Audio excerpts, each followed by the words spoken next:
I didn't know what I was going to make for dinner tonight, like many other people in this world, so I just winged it like I usually do, and tonight turned out to be meatloaf, mac and cheese with pesto, and a salad. Hey Mom, what's for dinner? I don't know yet. Something with beef. I will figure it out. Do you want me to figure it out right now? Yes, I do, because we're all hungry. Okay. Maybe I'll put pesto in the mac and cheese. That's what I'll do. Okay, pesto mac and cheese with meatballs. That's what I'm gonna make. Or mini meatloaves. All right. Okay. What do we got all here? Just stuff. I don't even know if it's everything I'm gonna use, but some stuff. Hey Mom, Like that ground beef. what's for dinner? Oh, y'all are hilarious. Stop it. I'm working on it. I'll tell you in a minute when I know. Start with the protein. I know I have some ground beef that needs to get used. I have this really delicious garlic. They call it dadgum spicy garlic. Kickin' dips and salsa. But it really is just like a lot of roasted garlic with a little bit of spice. Maybe chipotle or something in it. I've got some salsa and some tomato paste that was in the fridge that needs to get used. I'm going to chop up some onion to go with the rest of this bell pepper real fine to put veggies in there. I think I'm going to use parmesan as my binder because I don't have any breadcrumbs. I might have some nutritional yeast that I can throw in there or whatever, some almond flour and some egg. I'll have to pull out an egg.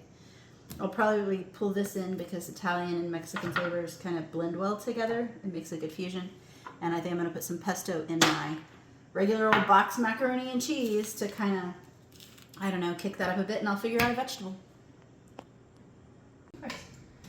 Spend half the time looking for my tools and equipment. They're never in the right spot. But then again, I can't really complain because the boys in this house do the dishes and I do the cooking. So, ground beef into the pool. Everybody's gonna go in the pool today. Usually for every pound of ground beef, you need an egg. So I'm just gonna go ahead and pop 2 eggs in there. This is very lean ground beef, so it definitely needs the help of a binder. I'll put this closer like I usually do. And usually I use breadcrumbs or gluten-free breadcrumbs or something else, but in this case I'm gonna use Parmesan, I think. This is the stuff I don't typically buy. It was given to me, so it needs to get used. It's very salty, so I'm not gonna add a lot of salt to it because if I do, it could wind up too salty. So I'm pretty careful when I use Parmesan because it can act as your salt. Whew, that's probably plenty on that. And that really is like an intense roasted garlic sauce. I think that'll be good. And then a little bit of the tomato in there. It still smells fine. I have no idea how old that was because I didn't put a date on it. A little bit of salsa.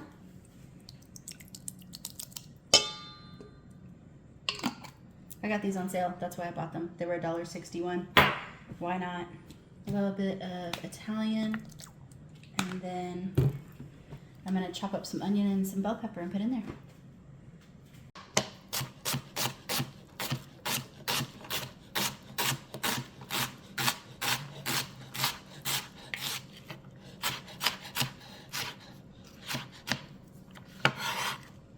Here's the bowl.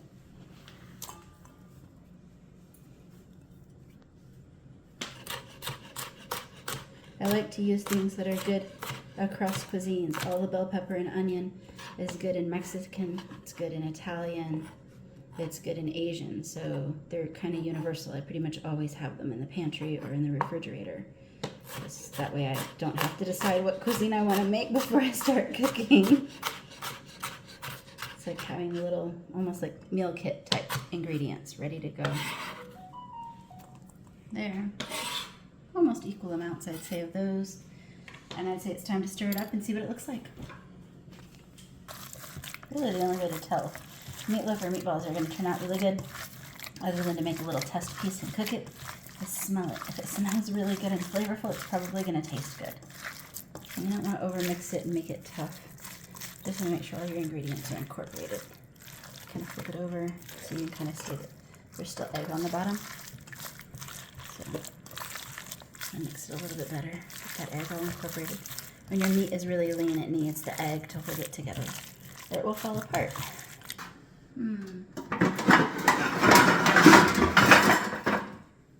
Yep, except it got put away dirty. See? Real life.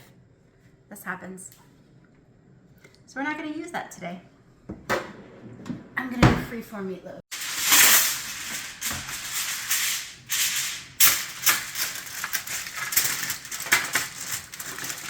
I like to cook in the summertime in my toaster oven because it keeps it from heating up the whole house. And I've got this huge toaster oven, which I absolutely love. That means I've got to move this guy down right there. I'm going to turn it on convection bake. Turbo convect, put it on at about 375. It warms up super fast, so it doesn't take long. And it also has an air fry setting, which is kind of cool. Put a little bit of foil on your pan, saves a lot of time for washing, and it makes sure the boys don't give you back a dirty pan. A little bit of cooking spray to keep it from sticking too bad.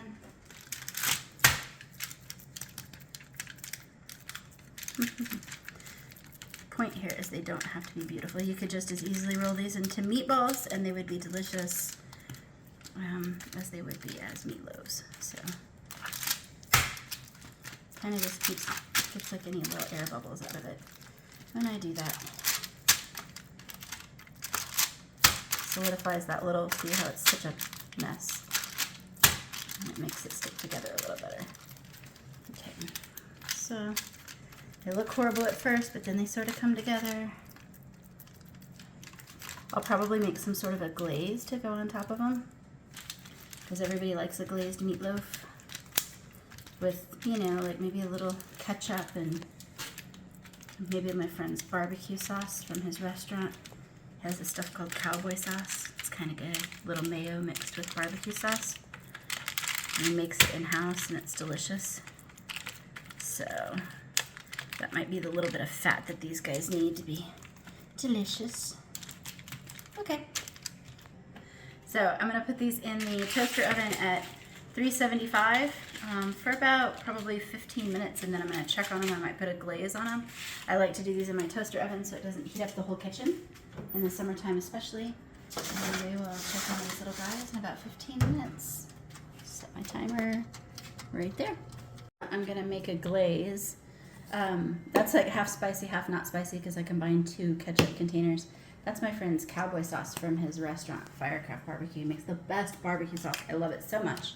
And I'm going to use some sweet chili sauce. I'm going to mix these 3 together and make a glaze because this has sugar in it, which you typically need to glaze something in the oven. It needs to be sweet and tangy and spicy in my mind because that will taste good with what I have in the oven. So it's kind of good for brushing on. I think that's going to be good. That's perfect. Yummy. Okay, my 15 minutes are up. My meatloaf should be setting, which they kind of are. I'm going to take them out and glaze them. And then I'm going to turn the oven back on. There we go. And then I like to use a little pastry brush, but not everybody has one of those. So you can literally just use your spoon. You don't have to get fancy with it. Just take that and spread it over the top. And let that kind of run down. A little spoonful on each one.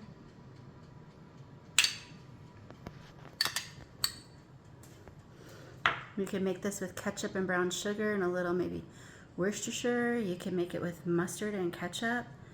You could make it with just about anything you want, really. You could go Asian and do soy sauce with it, or hoisin or oyster sauce. If you were doing Asian flavors, that would be cool. An Asian meatloaf. I bet that would be pretty good. Alright, so those are glazed. And then we're going to pop them back in the oven for maybe another 15 minutes. We'll see. I think I'm going to raise the heat level to 400.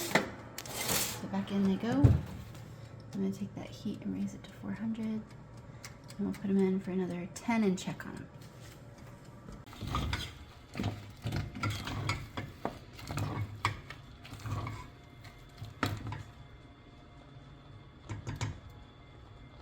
Okay, that's done. I'm going to turn it off. Add just a little bit more water because it will soak up. I'm gonna add the cheese sauce.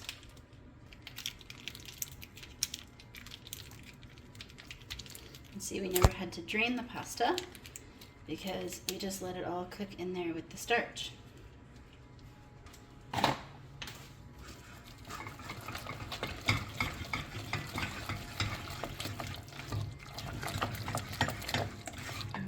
Stir it all up. It'll be a little extra saucy, but all of that will absorb by the time dinner's ready. And we're gonna put a spoonful of pesto in there. Beautiful green pesto with olive oil. It's a great way to change up your macaroni and cheese. Just throw some sort of a sauce or a spice or an herb in it that's tailored to your meal. And now we have pesto mac. Beautiful. So I let that sit for just that 5 minutes, and you see how thick that got all of a sudden. So now it's like the perfect opportunity to throw like a little milk or heavy cream in there. I don't happen to have any heavy cream, or if I do, it's buried, so I'm just gonna pour a touch more milk in there, like that. This is why you always wanna undercook your pasta just a little bit, because it's going to continue to cook while it sits there, and it will continue to absorb the sauce. So you want it to be a little extra saucy, and you want it to be slightly undercooked, and it will continue and finish cooking. So al dente means to the tooth. So that means you should taste it and say, oh, it needs another couple of minutes, and then turn it off. It's really done.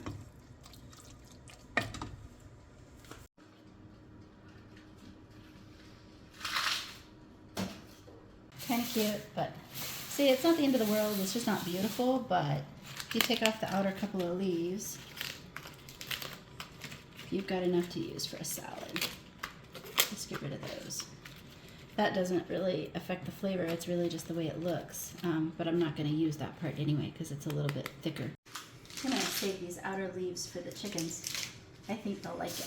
I've got, right now I only have 3 chickens and a rooster, but I think I'm going to end up with some more. But I like to give them my kitchen scraps because they like it very much. They free range, and they have a little coop they go in at night. And it's out of a property that I own. My neighbor and I have sheep as well, and he does most of the work. No lie. Well, that is going to be too small of a bowl for that salad. Let's try that again. My neighbor does most of the feeding and the caring for the animals because he's out there all the time, and I'm not, so I get to just kind of be the little visitor. But I'm trying to take a little more active role in taking care of them sometimes. So there's the lettuce, and I don't know what I'm going to put on it yet. I'll figure that out. So I don't really have time to make my homemade Caesar dressing tonight, and I don't have all the ingredients. So I'm going to do a little quick creamy Italian dressing and just kind of remake the Italian that we already have. So I'm going to use a little, I don't know, tablespoon and a half of mayo, and some bottled zesty Italian dressing that I happen to have handy, and put those together. Remember, I put the Italian dressing also in the meatloaves, and I'm going to add a little bit of sun-dried tomato stir-in paste because that will be a nice flavor in there, I think. I found some grape tomatoes and some toasted pecans that I had in the fridge. And if you think bagged salads always have an element of crunch. They always have a dressing, and they always have something interesting besides just plain lettuce. So I'm just going to stir this up real quick so it gets nice and creamy. And I'm not going to put it in on my salad until right before I serve it so that it doesn't make it wilty. That looks beautiful. Taste it. That's really good. I like it. My knife is dull. If it won't slice right through a tomato very easily, see, like, look at that. I just went like that and it didn't cut it. That means my knife is not sharp. So I've got to sharpen my knives. That is definitely, see? That's what happens when you have a knife that's not sharp. See? It squirted. Yuck. Stupid little tomato. Actually, it's not the tomato's fault, it's my knife's fault. Which is really my fault because I need to sharpen it. There we go. There we go. There we go. Throw those guys on that salad. Throw those pecans for a little bit of crunch. Of course, you could use croutons or walnuts or whatever you feel like, but I have these, so that's what I'm using. Okay, mac and cheese is done. Salad is done, and we're just waiting on the meatloaf. This is one of the best investments in my kitchen, besides everything else that's in it. I don't know, but one of my favorite kitchen tools is a good thermometer. I like this one because it's got a probe and a nice long wire to it.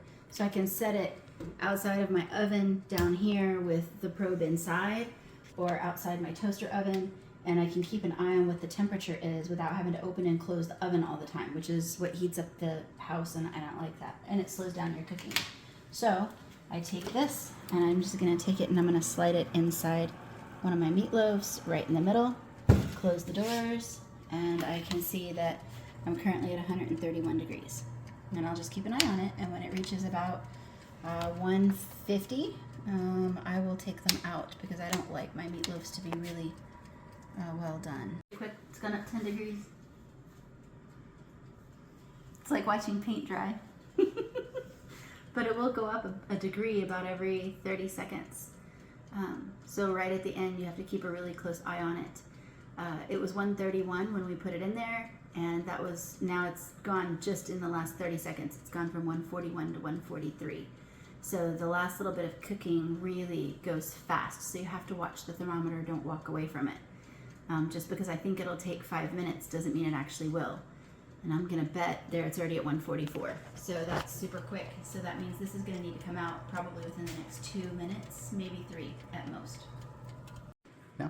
So I always tend, when I make things, to start with the protein first because it usually takes the longest to cook. And I'll often double it like I did for this so I can have more for later in the week. If it takes the longest to cook, you might as well double the batch, have leftovers, use it in something else. But it gives me time, that's at 150. It gives me time to make the sides while the meat cooks. So I wanna go ahead and pull this out. These look great. And I did the biggest one so that I could make sure that it was done. And I can set it directly on my counter. And I'm gonna put this right beside it, and we're gonna watch. That's gonna continue to go up. Turn off my oven.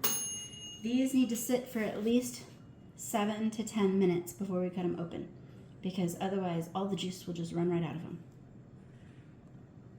Yeah. Okay, so it's been about 4 minutes now since we took them out, and you can see the temperatures come up 10 or 11 degrees. It was 151 by the time it hit the counter.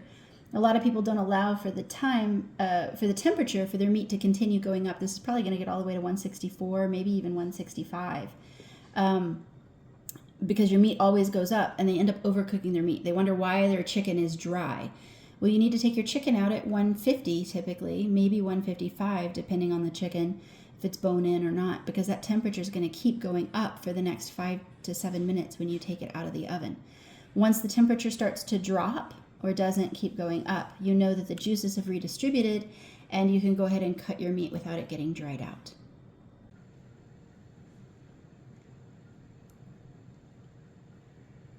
That would have been great. Okay, so you can see it went up. It went all the way actually to 167. It's dropped a degree now, so that means we're going in the downward phase, and the juices are redistributing. Sometimes it's better to let bigger pieces of meat rest longer, but this is going to be a couple of minutes before we cut it anyway. So I'm going to go ahead and transfer to a platter to put it on the table so that we can cut it and have it for dinner. I'm only going to use 2 of these for dinner, and I'm going to save the other 2 for later in the week. That should feed us pretty well. And there they are. I'm going to put them on the table. I'm just going to reuse that salad bowl that was too small earlier. And I'm going to go ahead and put my, oh, it smells so good, that pesto. I love basil. If you have fresh basil, you could use it, even dried basil if you didn't, or a shot of Italian dressing would be great in there with some herbs.